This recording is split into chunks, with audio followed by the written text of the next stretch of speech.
El juicio final, porque es necesario que todos nosotros comparezcamos ante el tribunal de Cristo, para que cada uno reciba, según lo que haya hecho mientras estaba en el cuerpo, sea bueno o malo. 2 Corintios 5:10. Esta mañana predicamos sobre la resurrección de los muertos, y pareciera ser congruente con el orden que esta noche enfoquemos nuestros pensamientos a lo que sigue inmediatamente después de la resurrección, es decir, al juicio general, pues los muertos resucitan con el propósito de ser juzgados en sus cuerpos. La resurrección es el preludio inmediato del juicio. No hay ninguna necesidad de que intente demostrarles que habrá un juicio general partiendo de la Escritura, pues la palabra de Dios tiene abundantes pasajes que lo confirman. Algunos se encuentran en el Antiguo Testamento. Descubrimos a David anticipando ese juicio final en los Salmos, especialmente en tales salmos como el 49 y el 50, el Salmo 96 y los 3 siguientes, pues el Señor viene con suma certeza, viene a juzgar a la tierra con justicia. Salomón, en Eclesiastés, advierte al joven muy solemne y tiernamente que se alegre como pueda y tome placer en su corazón en los días de su adolescencia, pero que ha de saber que Dios traerá toda obra a juicio juntamente con toda cosa encubierta.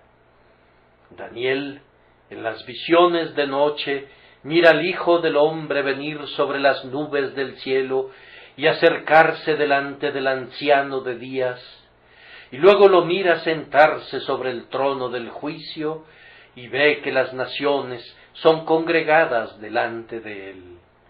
Esa no era ninguna nueva doctrina para los judíos, pues ellos habían recibido y aceptado como un hecho sumamente cierto que habrá un día en el que Dios juzgará a la tierra en justicia. El Nuevo Testamento es muy explícito. El capítulo 25 de Mateo, que acabamos de leer ahora, contiene un lenguaje expresado por los labios del propio Salvador, que sería imposible que fuera más claro y definido. Él es un testigo fiel y no puede mentir. Se nos informa que delante de él serán reunidas todas las naciones, y que apartará los unos de los otros, como aparta el pastor las ovejas de los cabritos. Hay una abundancia de otros pasajes, como por ejemplo el que estamos considerando, que es lo suficientemente claro. Otro pasaje que podríamos citar se encuentra en la segunda epístola a los tesalonicenses, en su primer capítulo, del versículo 7 al 10. Leámoslo. Y a vosotros que sois atribulados, daros reposo con nosotros, cuando se manifieste el Señor Jesús desde el cielo con los ángeles de su poder, en llama de fuego, para dar retribución a los que no conocieron a Dios, ni obedecen el Evangelio de nuestro Señor Jesucristo, los cuales sufrirán pena de eterna perdición, excluidos de la presencia del Señor y de la gloria de su poder, cuando venga en aquel día para ser glorificado en sus santos y ser admirado en todos los que creyeron, por cuanto nuestro testimonio ha sido creído entre vosotros. El libro de Apocalipsis es muy gráfico en su descripción de ese último juicio general. Vayamos al capítulo 20 y a los versículos 11 y 12. El vidente de Patmos dice: y vi un gran trono blanco, y al que estaba sentado en él, de delante del cual huyeron la tierra y el cielo, y ningún lugar se encontró para ellos. y vi a los muertos, grandes y pequeños, de pie ante Dios, y los libros fueron abiertos, y otro libro fue abierto, el cual es el libro de la vida. Y fueron juzgados los muertos por las cosas que estaban escritas en los libros, según sus obras. No tendría el tiempo suficiente para citarles todas las Escrituras. El Espíritu Santo asevera una y otra vez, y su palabra es verdad, que habrá un juicio de los vivos y de los muertos. Junto a ese testimonio directo, debe recordarse que hay un argumento poderoso de que así tiene que ser necesariamente, que parte del hecho de que Dios, como gobernante de todos los hombres, es justo. Todos los gobiernos humanos practican sesiones en sus tribunales. El gobierno no podría ser ejercido sin sus días de sesión y de juicio, y en la medida en que hay evidentemente pecado e iniquidad en este mundo, puede anticiparse razonablemente que habrá un momento en el que Dios recorra su circuito y cite a los prisioneros delante de él, cuando los culpables recibirán su condenación. Juzguen por ustedes mismos. ¿Es este estado presente la conclusión de todas las cosas? Si así fuera, ¿qué evidencia aducirían acerca de la justicia divina a la luz del hecho de que las mejores personas son a menudo las más pobres y las más afligidas de este mundo, mientras que los peores seres adquieren riquezas, practican la opresión y reciben el homenaje de la multitud? ¿Quiénes son aquellos que están subidos sobre las alturas de la tierra? ¿No son los grandes transgresores que por sendas de víctimas cubiertas subieron a la cumbre soberana y de la tierna compasión las puertas cerraron a la miseria humana? ¿Dónde están los siervos de Dios? Con suma frecuencia están hundidos en el sufrimiento y en la oscuridad. No se sientan como Job en medio de ceniza, sin que nadie se apiade de ellos, y son más bien objeto de muchos reproches. ¿Y dónde están los enemigos de Dios? ¿No visten muchos de ellos de púrpura y de lino fino, y hacen cada día banquete con esplendidez? Si no hubiese un más allá, entonces Epulón se lleva la mejor parte, y el hombre egoísta que no le teme a Dios es, después de todo, el más sabio de los hombres, y ha de ser encomiado más que sus semejantes. Pero no puede ser así.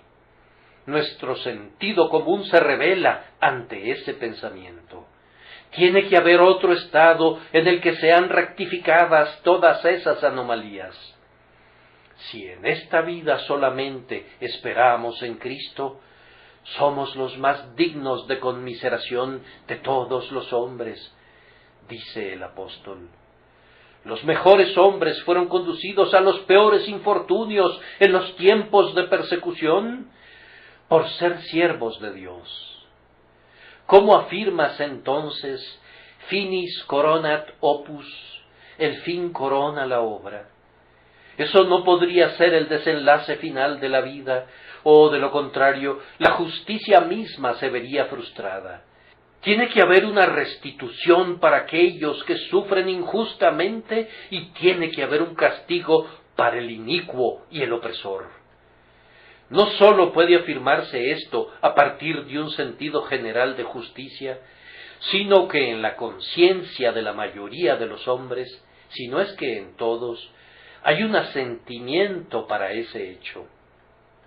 Como dice un viejo puritano, Dios sostiene una audiencia en un tribunal de jurisdicción limitada, es decir, en la conciencia de todo hombre, que es el anticipo del juicio que sostendrá tarde o temprano, pues casi todos los hombres se juzgan a sí mismos, y su conciencia les indica qué cosa está mal y qué cosa está bien.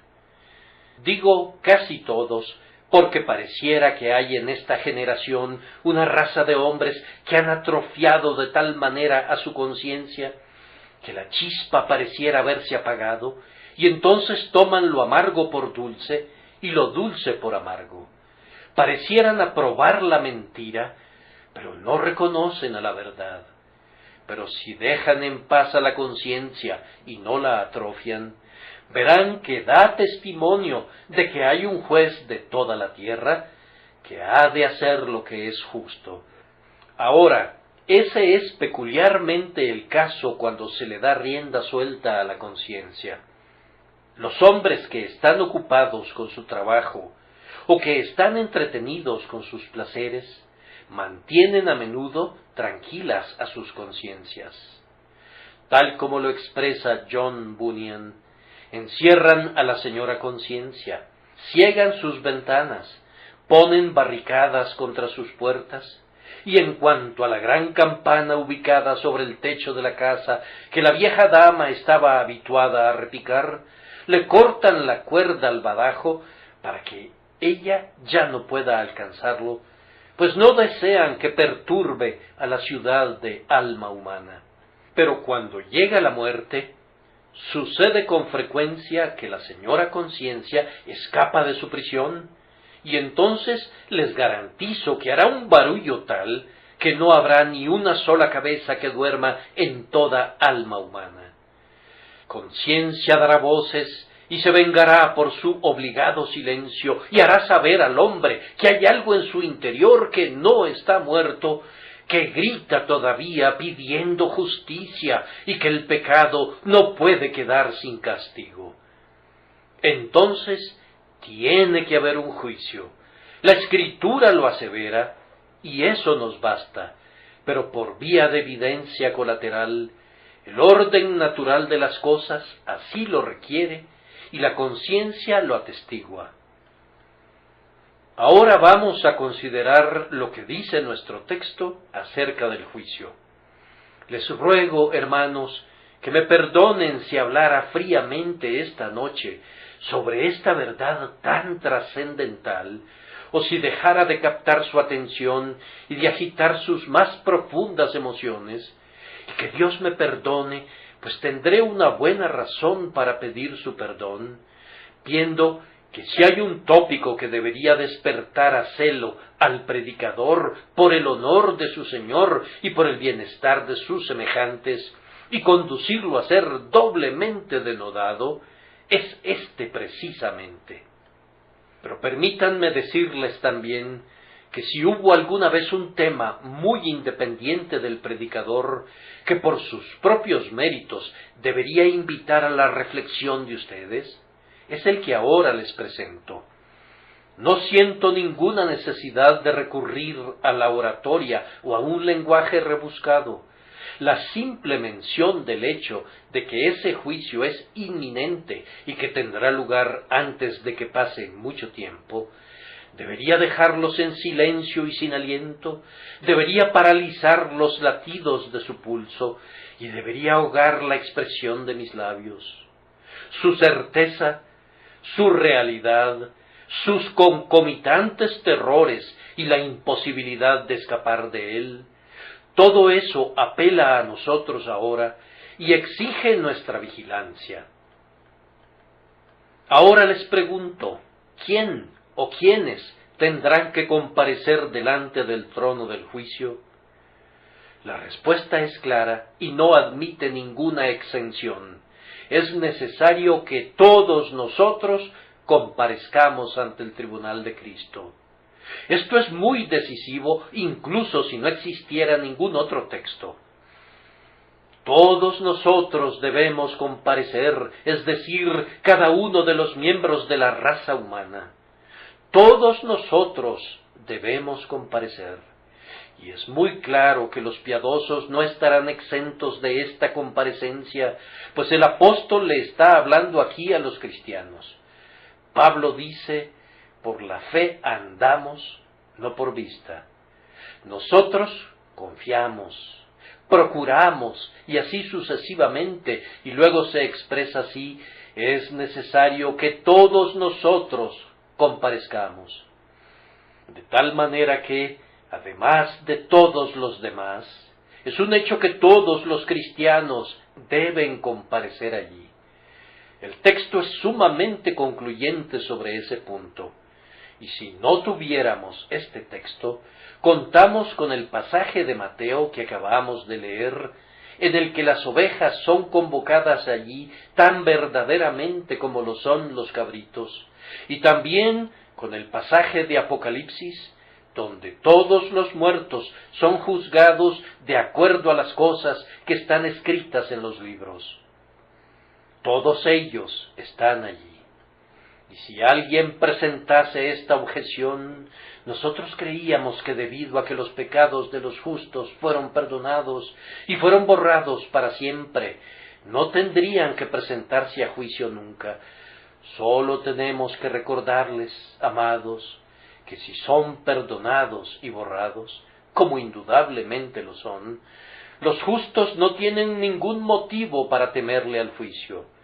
Son las personas que ansían el juicio y que podrán comparecer para recibir una pública absolución de boca del grandioso juez. ¿Quién desearía entre nosotros, por decirlo así, ser introducido ilegalmente al cielo? ¿Quién desearía que los condenados del infierno le dijeran: tú no fuiste juzgado nunca, pues de lo contrario habrías sido condenado igual que lo fuimos nosotros? No, hermanos, nosotros tenemos la esperanza de que podemos enfrentar el juicio. El camino de la justicia por medio de Cristo Jesús nos permite someternos a las más tremendas pruebas que traiga incluso aquel ardiente día. No tenemos miedo de ser colocados en la balanza. Incluso deseamos aquel día cuando nuestra fe en Jesucristo será fuerte y firme, pues decimos: ¿quién es el que condenará? Podemos desafiar al día del juicio. ¿Quién es el que nos acusará de algo en aquel día o en cualquier otro día, puesto que Cristo murió y ha resucitado? Es necesario que los justos estén allí para que no haya ninguna parcialidad de ningún tipo en esa materia, para que todo sea claro y recto, y para que se vea que las recompensas de los justos, aunque son por gracia, se otorgan sin ninguna violación de la más rigurosa justicia. Amados hermanos, qué gran día será para los justos, pues algunos de ellos fueron objeto, tal vez algunos de los presentes lo sean, de alguna muy terrible acusación de la cual son perfectamente inocentes. Todo será aclarado entonces, y esa será una gran bendición de aquel día. Habrá una resurrección de reputaciones, así como de cuerpos. Los hombres llaman necios a los justos. Entonces resplandecerán como el sol en el reino de su Padre. Les dieron caza hasta matarlos, como si no fueran aptos para vivir. En los primeros tiempos arrojaban contra los cristianos acusaciones de un carácter tan terrible que yo consideraría una vergüenza mencionar. Pero entonces todos ellos serán exonerados, y aquellos de quienes el mundo no era digno, que fueron acorralados y perseguidos por todas partes y obligados a morar en las cavernas de la tierra, saldrán como seres dignos, y el mundo reconocerá a su verdadera aristocracia y la tierra reconocerá a su verdadera nobleza. Los hombres cuyos nombres el mundo desechó como inicuos serán tenidos entonces en gran estima, pues quedarán limpios y transparentes, sin mancha ni arruga. Es bueno que haya un juicio para los justos, para su exoneración, para su vindicación, y que sea público, desafiando las hostilidades y las críticas de toda la humanidad. Es necesario que todos nosotros comparezcamos. Cuán vasta asamblea será, cuán prodigiosa reunión de la raza humana entera. Cuando meditaba sobre este tema, se me ocurrió preguntarme: ¿cuáles habrán de ser los pensamientos de nuestro padre Adán al comparecer allí con nuestra madre Eva y mirar a su progenie, será la primera vez que tenga la oportunidad de ver reunidos a todos sus hijos. ¿Qué espectáculo contemplará entonces, el cual cubrirá vastas extensiones, todo el globo que habitan, suficiente no sólo para poblar las llanuras de toda la tierra, sino para coronar las cimas de sus montes y cubrir incluso las olas del mar? Tan incontable habrá de ser la raza humana, cuando todas las generaciones que han vivido jamás o que vivirán jamás resuciten a la vez. ¡Oh, qué espectáculo será! ¿No es demasiado maravilloso para que lo esboce nuestra imaginación?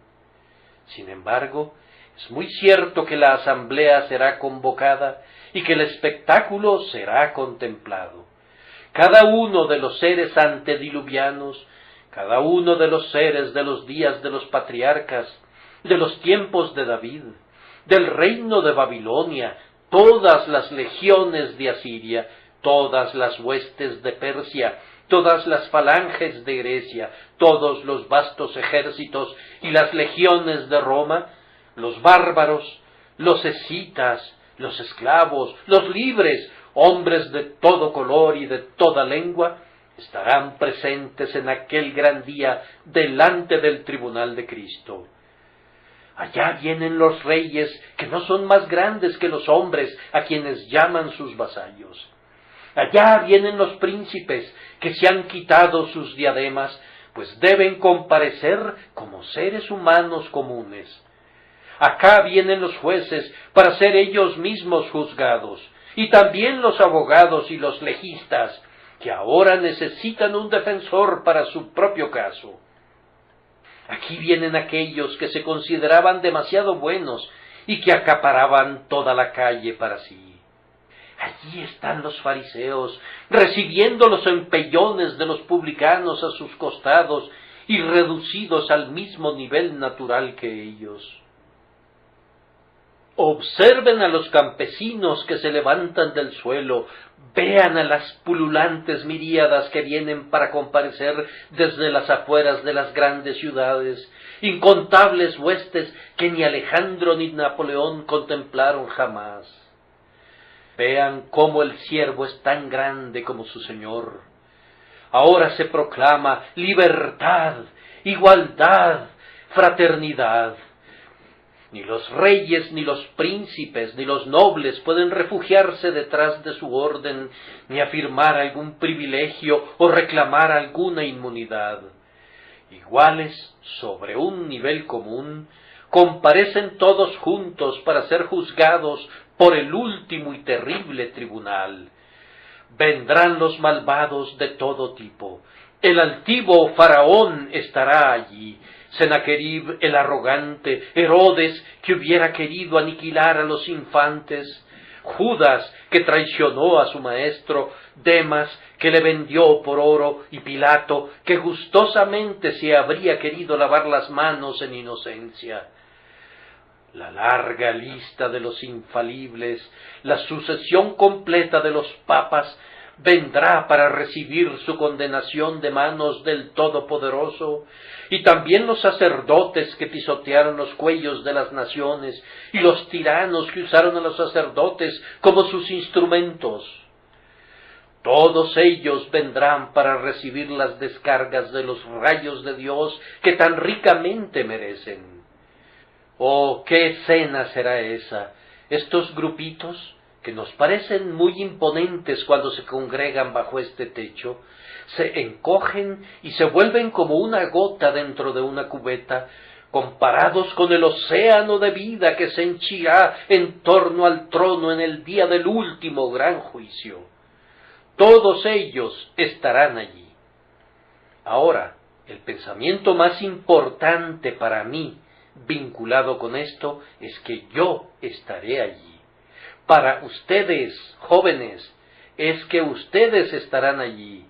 Para ustedes, personas de avanzada edad de todo tipo, es que cada uno de ustedes, en propia persona, estará allí. ¿Eres rico? tendrás que despojarte de tu hermoso vestido. ¿Eres pobre? Tus harapos no te eximirán de asistir a esa corte. Nadie dirá, yo soy demasiado oscuro, pues deberás salir de tu escondite. Nadie dirá, yo soy demasiado público, pues tendrás que bajar de ese pedestal. Todo el mundo debe estar allí. Noten la palabra nosotros. Es necesario que todos nosotros comparezcamos. Noten adicionalmente la palabra comparezcamos. Es necesario que todos nosotros comparezcamos. No será posible ningún disfraz. No pueden presentarse allí con el disfraz de una profesión o con el atuendo de las ropas de estado, sino que deben comparecer.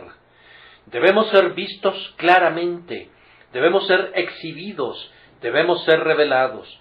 Todos serán despojados de sus vestidos, y su espíritu será juzgado por Dios, no según las apariencias, sino de acuerdo a lo íntimo del corazón. Oh, qué día será aquel, cuando todo hombre se vea a sí mismo, y todo hombre vea a su semejante, y los ojos de los ángeles, y los ojos de los demonios, y los ojos del Dios sentado en el trono, nos miren hasta lo más íntimo. Guarden en sus mentes estos pensamientos que son dados como respuesta a nuestra primera pregunta: ¿quién habrá de ser juzgado? Nuestra segunda pregunta es: ¿quién será el juez? Es necesario que todos nosotros comparezcamos ante el tribunal de Cristo. Es sumamente apropiado y conveniente que Cristo sea nombrado el juez de toda la humanidad. Nuestra ley británica establece que un hombre sea juzgado por sus pares, y hay justicia en ese estatuto. Ahora, el Señor Dios juzgará a los hombres, pero al mismo tiempo será en la persona de Jesucristo hombre. Los hombres serán juzgados por un hombre. Aquel que una vez fue juzgado por los hombres, juzgará a los hombres.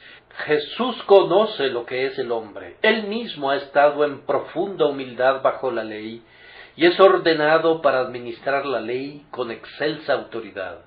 Él puede sostener equilibradamente los platillos de la balanza de la justicia, pues ha ocupado el lugar del hombre, y ha soportado y ha arrostrado las tentaciones del hombre. Por tanto, es el juez más idóneo que pudiese ser seleccionado. Algunas veces he oído y he leído sermones en los que el predicador mencionaba que un cristiano debería alegrarse de que su juez sea su amigo. Tal vez no haya ninguna intención indebida, pero aún así me parece que es una sugerencia más bien cuestionable. A mí no me gustaría explicármelo de esa manera, porque cualquier juez que fuera parcial para con sus amigos cuando preside en el tribunal, merecería abandonar ese tribunal de inmediato. Yo no espero ningún favoritismo de Cristo como juez. Espero que, cuando presida en el tribunal, imparta una justicia imparcial para todos. No puedo ver cómo pudiera ser correcto que algún ministro sostenga que deberíamos encontrar aliento en el hecho de que el juez sea nuestro amigo.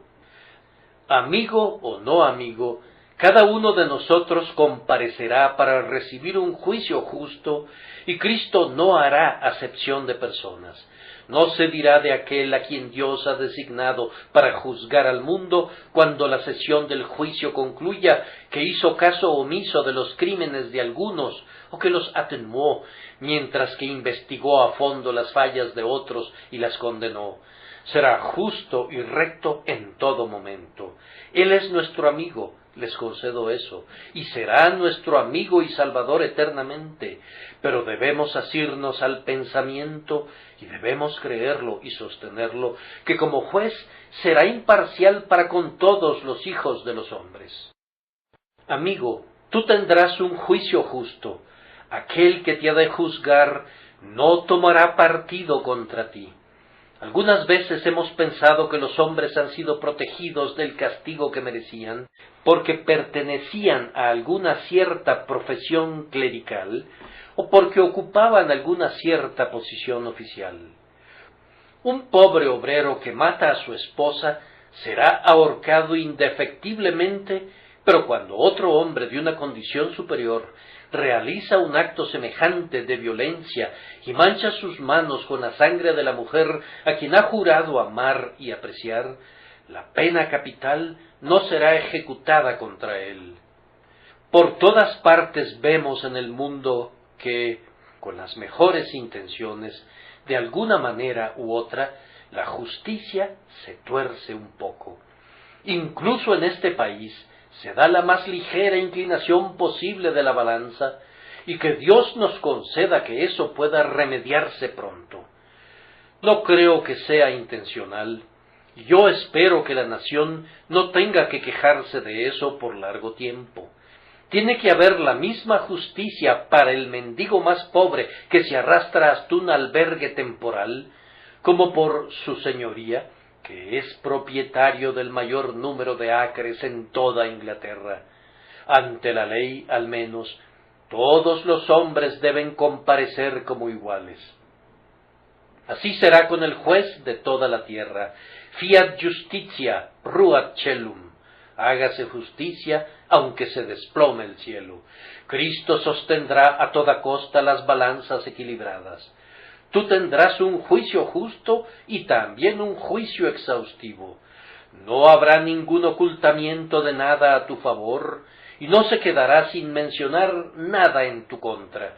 Ningún testigo será transportado al otro lado del mar para que no pueda comparecer. Todos ellos estarán allí, y todo el testimonio estará allí, y todo lo que se necesite para condenar o absolver será presentado en plena sesión durante el juicio, y por esta razón será un juicio final. No habrá ninguna apelación ante esa corte. Si Cristo dice malditos, malditos serán eternamente. Si Cristo dice benditos, benditos serán por siempre jamás. Bien, esto es lo que hemos de esperar entonces, que hemos de comparecer ante el trono del hombre Cristo Jesús, el Hijo de Dios, para ser juzgados allí. Ahora, el tercer punto es, ¿cuál será la regla de la administración de justicia? El texto dice, para que cada uno reciba según lo que haya hecho mientras estaba en el cuerpo, sea bueno o malo. Entonces parecería que nuestras acciones serán tomadas como evidencia al final. Nuestras acciones serán tomadas como evidencia al final, y no nuestra profesión, ni nuestras jactancias, y todo hombre recibirá de acuerdo a lo que ha hecho en el cuerpo. Eso implica que todo lo hecho por nosotros en este cuerpo será conocido. Todo está registrado y todo será sacado a la luz. En consecuencia, cada pecado secreto será publicado en aquel día. Lo que fue hecho en el aposento, lo que fue ocultado por las tinieblas, todo lo secreto, será publicado como desde el techo de la casa. Con extremo cuidado lo has ocultado y muy diestramente lo has cubierto, pero para asombro tuyo será dado a conocer para que forme parte de tu juicio. Tanto las acciones hipócritas como los pecados secretos serán puestos al descubierto allí. El fariseo que devoró la casa de la viuda y que hizo largas oraciones, se encontrará con que la casa de la viuda es presentada en su contra, lo mismo que las largas oraciones, pues entenderá entonces que cada larga oración no fue sino una larga mentira contra Dios de principio a fin. Oh, cuán hermosas podemos hacer que se vean algunas cosas con la ayuda de la pintura y del barniz y de los adornos, pero en el último día el barniz y el recubrimiento se caerán, y el verdadero metal, la sustancia real, quedará entonces al descubierto. Cuando se dice que todo lo que se haga en el cuerpo será presentado como evidencia, ya sea en contra nuestra o a favor nuestro, Recuerden que esto incluye toda omisión, así como toda comisión, pues aquello que debía ser hecho y no fue hecho es tan grave pecado como hacer lo que no debía hacerse.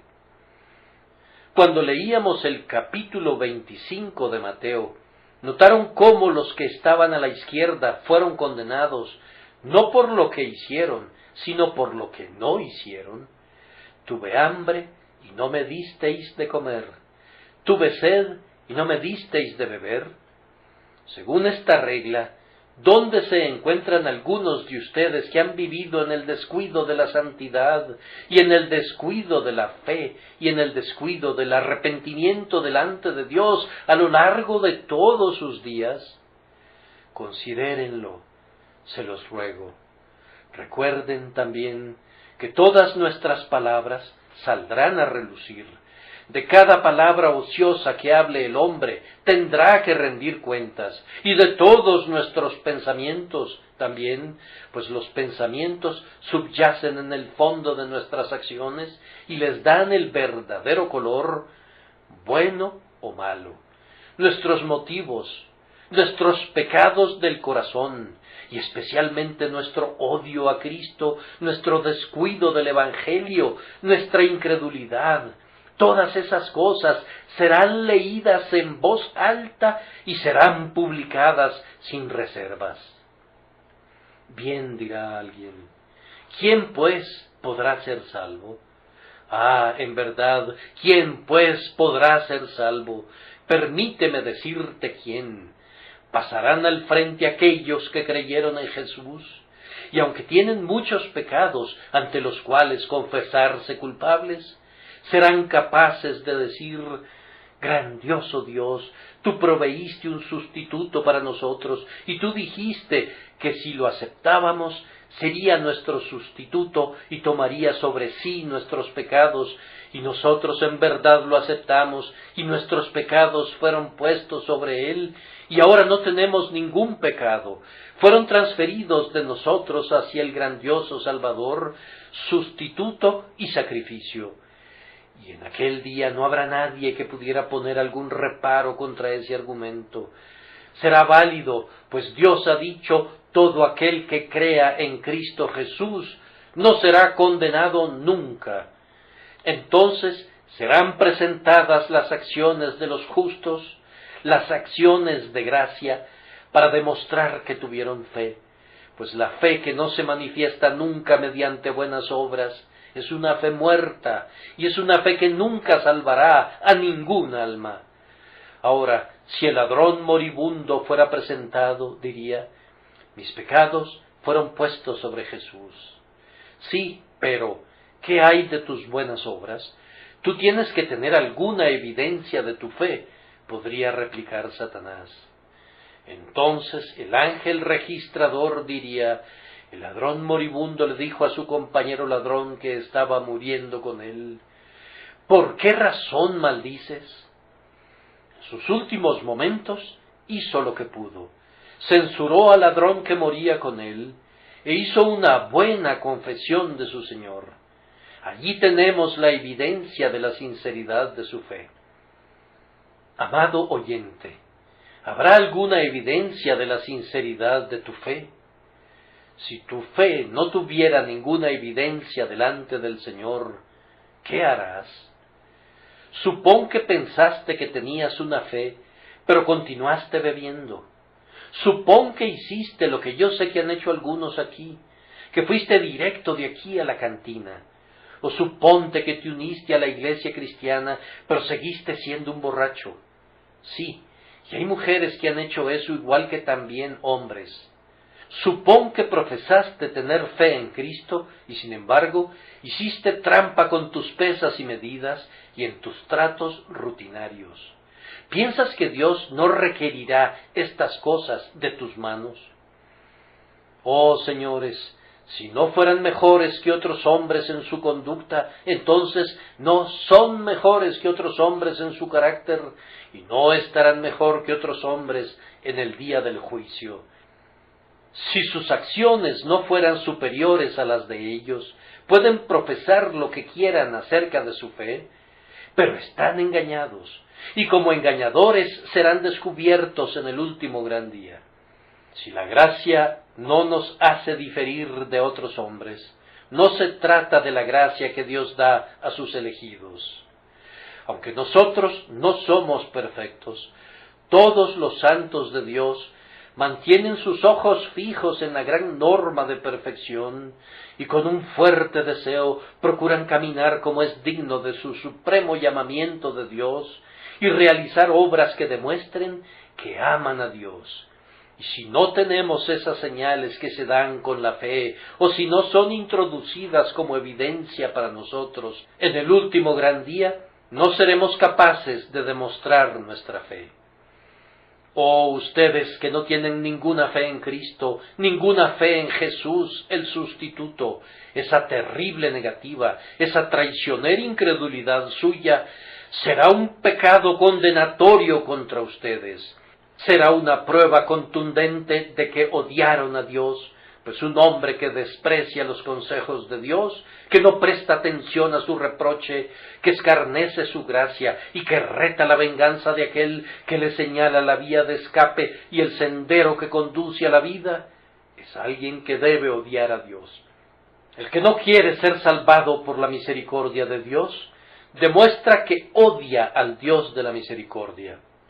Si Dios entrega a su propio Hijo a la muerte, y los hombres no quieren confiar en su Hijo, si no quieren tenerlo como su Salvador, ese único pecado, aunque no tuvieran ningún otro, demostraría de inmediato que son enemigos de Dios y que tienen un corazón negro.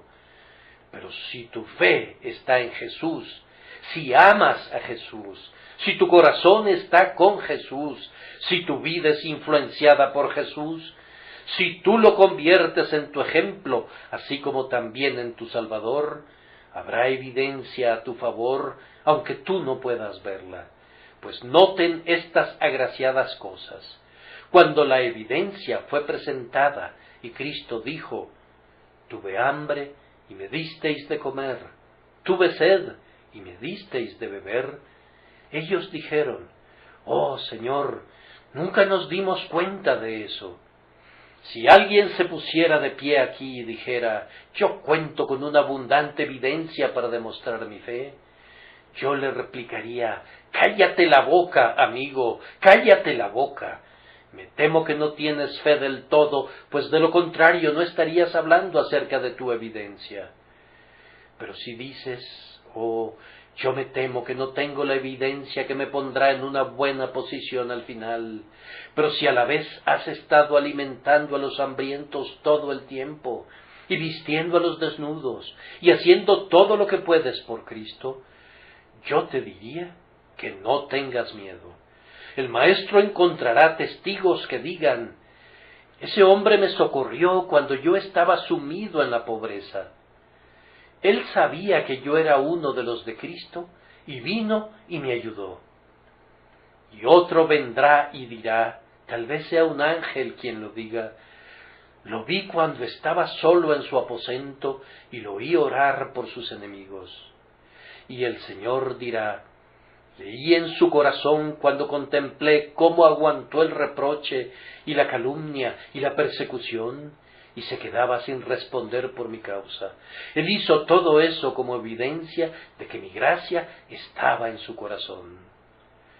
Tú no tendrás que poner los testigos, el juez los llamará, pues él sabe todo acerca de tu caso, y conforme llame a los testigos, tú te sorprenderás al descubrir cómo incluso los impíos se verán obligados a consentir en la justa salvación de los justos.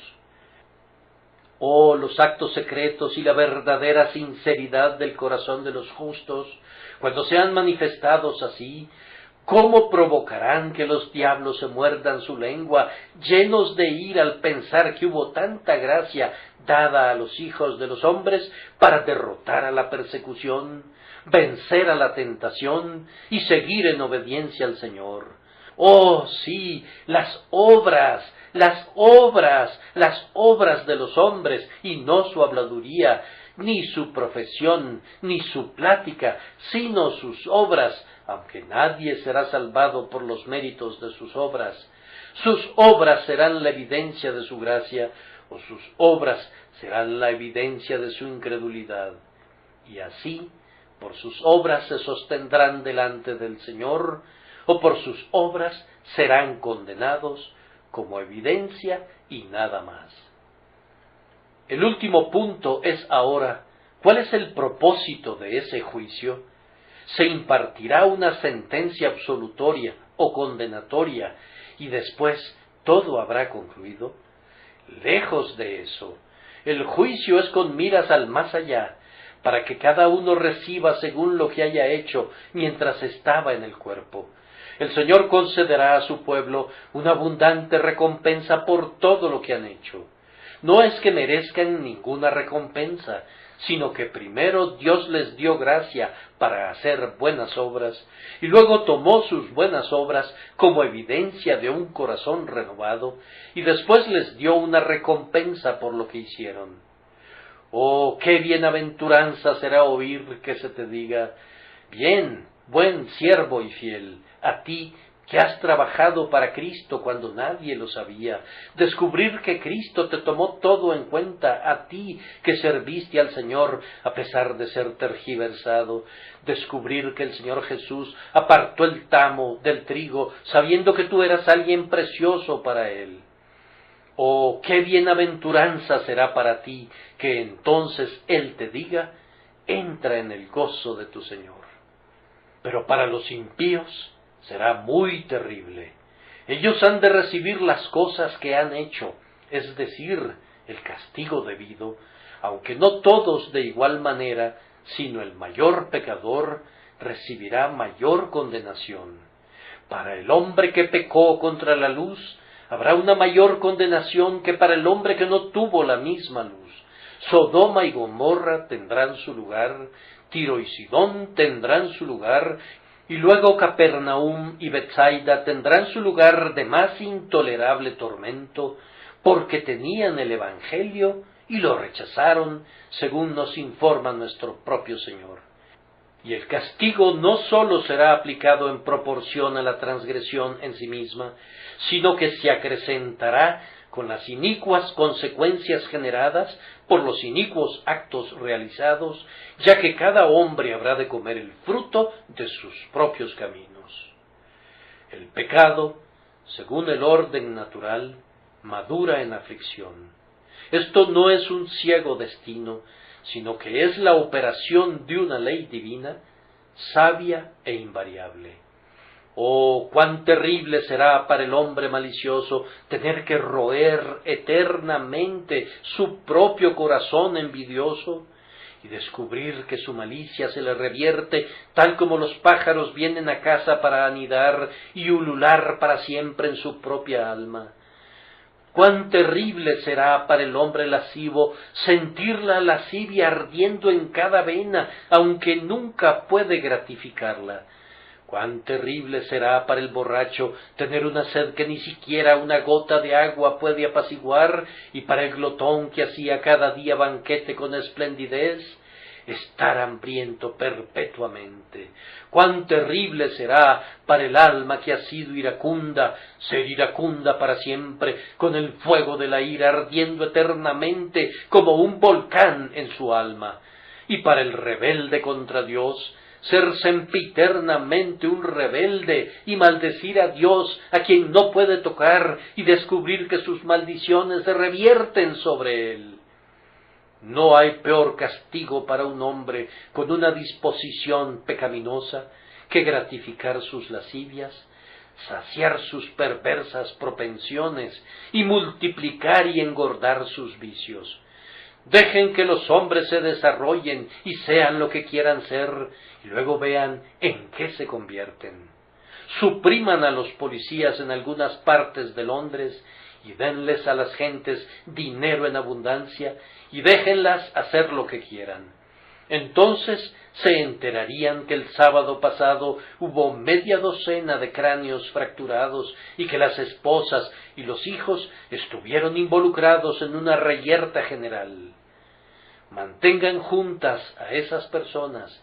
Dejen que su vigor continúe sin ningún menoscabo por la edad o por la corrupción, mientras sigan desarrollando su carácter. Vamos, serían peores que una manada de tigres. Si dan paso a su ira y a su enojo, sin nada que controle sus pasiones, si dejan que personas tacañas y avaras continúen por siempre con su avaricia, eso ya las hace miserables aquí. Pero si esas cosas fuesen disfrutadas para siempre, ¿qué peor infierno querrían? Oh, el pecado es el infierno y la santidad es el cielo. Los hombres recibirán según lo que hayan hecho mientras estaban en el cuerpo. Si Dios ha hecho que lo amen, continuarán amándolo. Si Dios ha hecho que confíen en Él, continuarán confiando en Él. Si Dios ha hecho que sean semejantes a Cristo, continuarán siendo semejantes a Cristo y recibirán como recompensa lo que hayan hecho mientras estaban en el cuerpo. Pero si un hombre ha vivido en pecado, el que es inmundo sea inmundo todavía, y el que ha sido incrédulo sea incrédulo todavía. Este, entonces, será el gusano que nunca muere y el fuego que no se apaga nunca, a todo lo cual será agregada la ira de Dios por los siglos de los siglos. Oh, que cada uno de nosotros reciba la gracia para huir a Cristo. Allí está nuestra única seguridad. La fe simple en Jesús es la base para el carácter, que será la evidencia al final de que tú eres elegido de Dios. Una simple creencia en el mérito del Señor Jesús, obrada por el Espíritu Santo en nosotros, es el cimiento de roca sobre el cual será edificado, por las mismas manos divinas, el carácter que evidenciará que el reino fue preparado para nosotros desde antes de la fundación del mundo. Que Dios obre en nosotros un carácter así, por Cristo nuestro Señor. Amén.